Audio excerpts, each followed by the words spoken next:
اعوذ باللہ من الشیطان الرجیم، بسم اللہ الرحمن الرحیم۔ السلام علیکم۔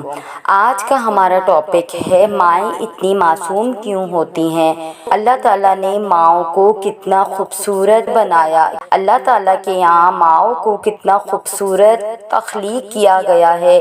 یہ ویڈیو دیکھ کر آپ بھی رو پڑیں گے، آپ بھی رو سکتے ہیں اور مسکرا بھی سکتے ہیں۔ یہاں پر ہم معصوم ماؤں کہ کچھ دلچسپ واقعات آپ کے سامنے بیان کرتے ہیں۔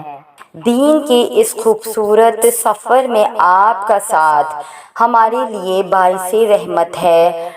اپنی ویڈیو شروع کرنے سے پہلے آپ سے گزارش ہے کہ جنہوں نے ہمارے چینل کی اس سے پچھلی ویڈیو نہیں دیکھی ہے تو پہلے وہ دیکھ لیجئے، اور ویڈیو پسند آنے کی صورت میں ہمارے چینل کو سبسکرائب کر کے دین کے اس نیک عمل میں شامل ہو جائیے۔ جزاک اللہ۔ موبائل فون ایک مقبول ایپ ہے، ٹاکنگ ٹام۔ آپ جانتے ہوں گے کہ اس ٹام کے سامنے جو کچھ بولا جاتا ہے یہ اسے مضحکہ خیز آواز کے ساتھ دوہرا دیتا ہے۔ یہ آپ ہی کی آواز ہوتی ہے جو چینج تبدیلی کے ساتھ دوبارہ آپ کو سنائی دیتی ہے۔ ایک میرا دیرینہ دوست ہے، اس کی والدہ حیات تھی تو ایک پرانا اینڈرائیڈ موبائل پر بطور خاص ٹاکنگ ٹام سے گھنٹوں باتیں کیا کرتی تھی۔ حیرت انگیز بات یہ تھی کہ جب وہ ٹاکنگ ٹام سے باتیں کرتی تو پہلے وضو کرتی، پھر سر پر چادر اوڑھ کر نہایت انہماک سے گھر کے کسی پرسکون کونے میں بیٹھ کر ٹاکنگ ٹام ایپ کھول کر گفتگو کرنے لگتی۔ ایک دن گھر والوں نے پوچھا، ماں جی یہ آپ کیا باتیں کرتی ہیں؟ تو جواب ملا، میں اسے قرآن پڑھا رہی ہوں۔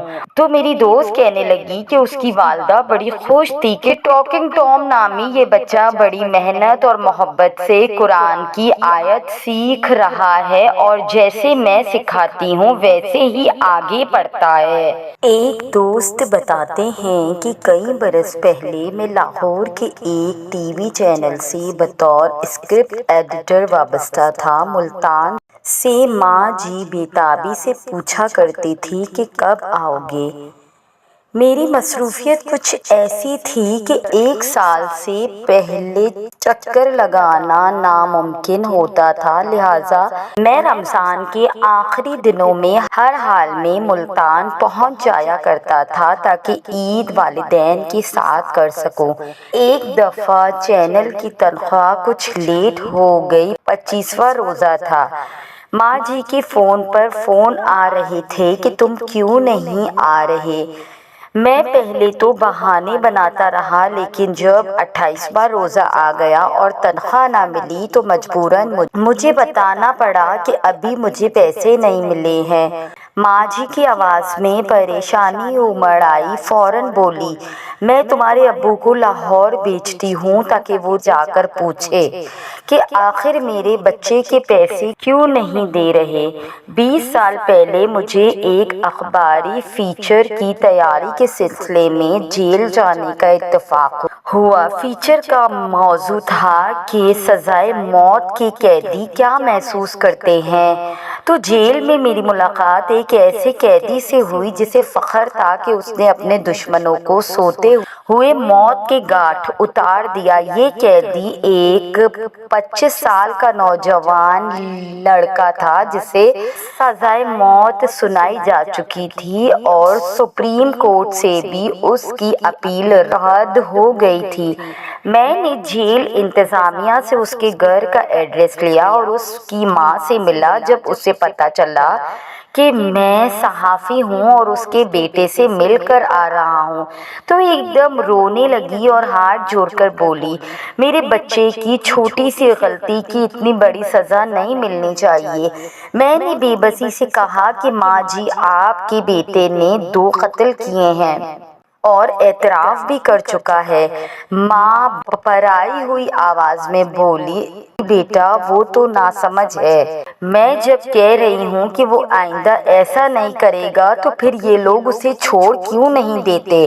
انہیں کہو اگر میری بات کا یقین نہیں تو میرا 3 مرلے کا سارا مکان گارنٹی کے طور پر اپنے پاس رکھ لے۔ میری ایک دوست ریحان علی کے والد فوت ہوئے تو جائیداد کا بٹوارا ہو گیا۔ ابا جان کا آبائی گھر بک گیا تو ریحان نے اپنے حصے کے پیسے بھی والدہ کو تھما دیے۔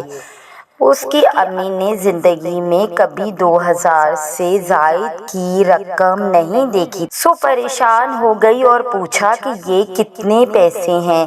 ریحان نے بتایا کہ امی یہ 11 لاکھ ہیں۔ والدہ مزید پریشان ہو گئی، ان کو بھلا جانے کہ 11 لاکھ کیا ہوتے ہیں۔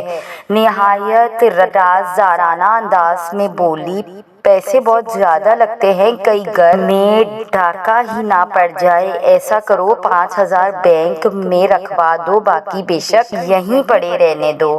ہمارے پاکستان کے صف اول کے ایک مقبول اداکار بتانے لگے کہ ایک دفعہ انہوں نے ایک ڈرامے میں ایک تنگ دل شوہر کا کردار ادا کیا جو اپنی بیوی سے علیحدگی اختیار کر لیتا ہے اور وہ در در کی ٹھوکریں کھانے پر مجبور ہو جاتی ہے۔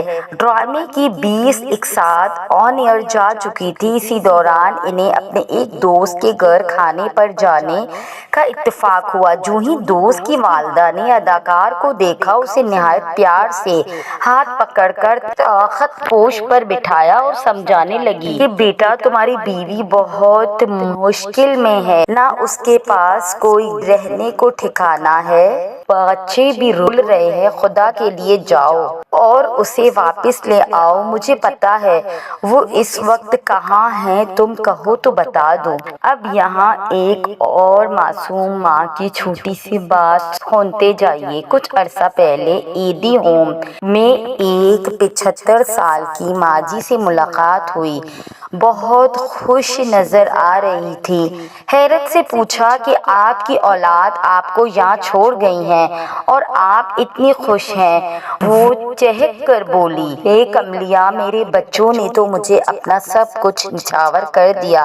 تفصیل پوچھی تو بڑے فخر سے بتانے لگی کہ میرے 2 بیٹے ہیں، دونوں شادی شدہ ہیں، لیکن میری بہویں اچھی نہیں، مجھے کھانا بھی نہیں دیتی تھی اور بغیر پنکھے والے کمرے میں رکھا ہوا تھا۔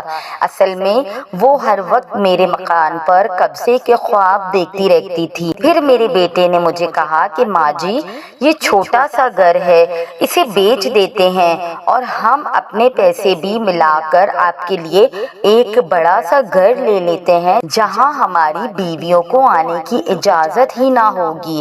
اور مجھے کیا چاہیے تھا، میں نے گھر ان کے نام کر دیا، وہ گھر بک گیا اور میرے بچوں نے اپنا وعدہ پورا کیا اور یہ دیکھو مجھے اتنا بڑا گھر لے کر دیا ہے جہاں اتنے سارے پنکھے لگے ہوئے ہیں اور کھانا بھی ٹائم پر ملتا ہے اور میری کوئی بہو یہاں قدم بھی نہیں رکھتی۔ اللہ میاں میرے بچوں کو ہمیشہ خوش رکھے۔